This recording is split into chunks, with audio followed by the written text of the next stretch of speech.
Doctor ortho, अब दर्द भी घुटने टेकेगा।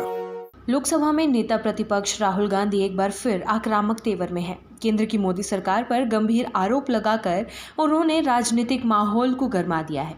इस बार राहुल गांधी ने सीधे सीधे प्रधानमंत्री नरेंद्र मोदी और चुनाव आयोग पर निशाना साधते हुए कहा कि 2024 का चुनाव वोट चोरी के जरिए जीता गया। उनका दावा है कि बीजेपी ने चुनाव आयोग के साथ मिलकर लोकतंत्र के साथ खिलवाड़ की और तीसरी बार सत्ता में वापसी की। बिहार में विधानसभा चुनाव की आहट के बीच राहुल गांधी ने इस मुद्दे को जोर शोर से उठाया है। INDIA गठबंधन के नेता सड़कों पर उतर चुके हैं।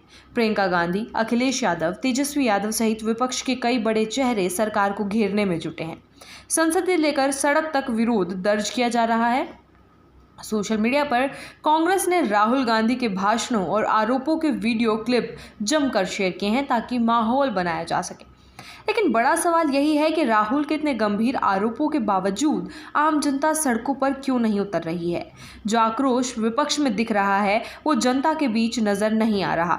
जिस तरह से 2011 में भ्रष्टाचार के खिलाफ पूरे देश में लहर उठी थी, वैसा जनसैलाब अब दिखाई नहीं दे रहा। राहुल गांधी का कहना है कि उन्होंने ऐसा मुद्दा उठाया है जो सीधे लोकतंत्र के मूल ढांचे को प्रभावित करता है।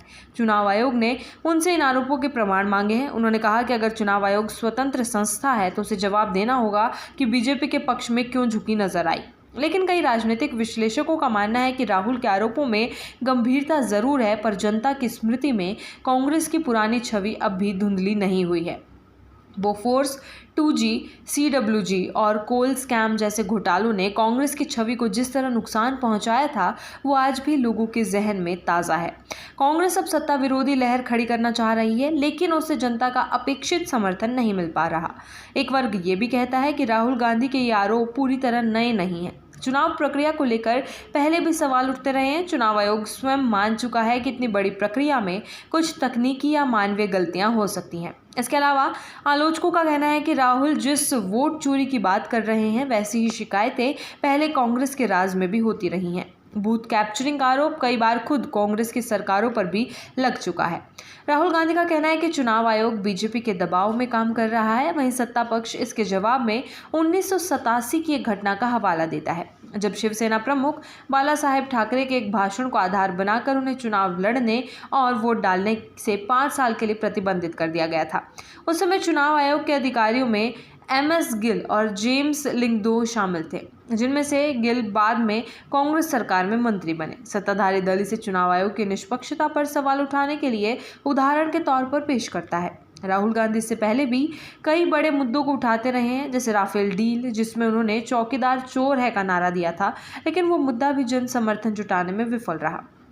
उन्होंने भारत जोड़ो यात्रा और संविधान बचाओ अभियान भी चलाए, जिसमें उन्होंने दावा किया कि बीजेपी संविधान को बदलना चाहती है। इसके जवाब में बीजेपी ने 1975 की इमरजेंसी का मुद्दा उठा लिया और जनता को उस दौर की याद दिलाई। चीन के मसले पर भी राहुल गांधी मुखर रहे।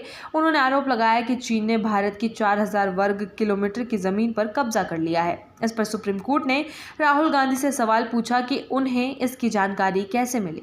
कोर्ट ने यहां तक कह दिया कि अगर वो सच्चे भारतीय होते तो ऐसे बयान नहीं देते। इन सब के बीच सवाल यही है, क्या राहुल गांधी जनता को अपने आरोपों पर यकीन दिला पा रहे हैं? क्या कांग्रेस की खोई साख वापस आ पाई है? और क्या विपक्ष की ये जंग सोशल मीडिया और संसद से आगे आम लोगों तक पहुंच पा रही है या नहीं?